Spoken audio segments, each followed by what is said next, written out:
सरकार की ओर से एक टारगेट रखा गया कि हाउसिंग फॉर ऑल, और हाउसिंग फॉर ऑल में एक साथ ही ये टारगेट पूरा करना संभव न देख करके और एक टारगेट रखा गया कि PMAY 1 इसमें 1 करोड़ लोगों को मकान दिया जाए, और 1 करोड़ लोगों को मकान देने के लिए 4 वर्टिकल उसके अंदर तय किए गए।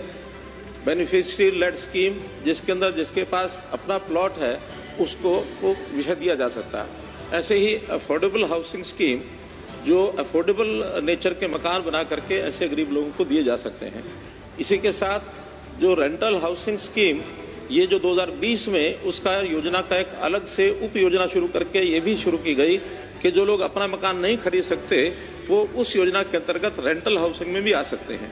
तीसरा, इन सिटू और डेवलपमेंट स्कीम कि जहां झुग्गी वहीं मकान, उस नाते से ये एक वर्टिकल भी दिया गया।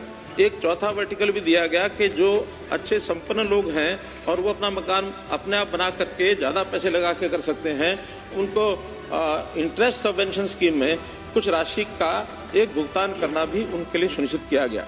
चारों वर्टिकल स्टेट्स को बताए गए और स्टेट्स ने डिमांड अपनी किस वर्टिकल में कितनी देनी है, गरीबों के लिए कितने मकान उनको देने हैं, ये विषय स्टेट्स के ऊपर निर्भर है।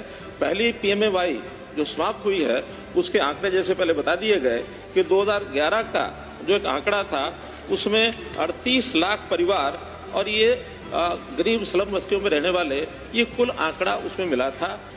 1 करोड़ 82 लाख ऐसे सदस्य ये उसमें रहते हैं। तो कुल मिलाकर के इन योजनाओं का लाभ सरकार कितना, प्रदेश सरकार कितना लेना चाहती है, ये डिमांड बेस्ड यानी एक प्रकार से योजना है। डिमांड कितना करेंगे कितना नहीं, जो डिमांड स्टेट से आई है उसमें अभी इस के अंतर्गत जो गरीब बस्तियां हैं उसमें कुल स्वीकृत मकान किए गए 5,52,000। ऐसे 100 शहरों की बात है।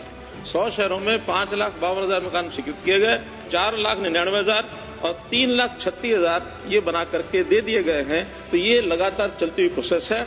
इस प्रोसेस को अभी 31 दिसंबर 2025 तक ये सारी पूर्ण हो जाएगी।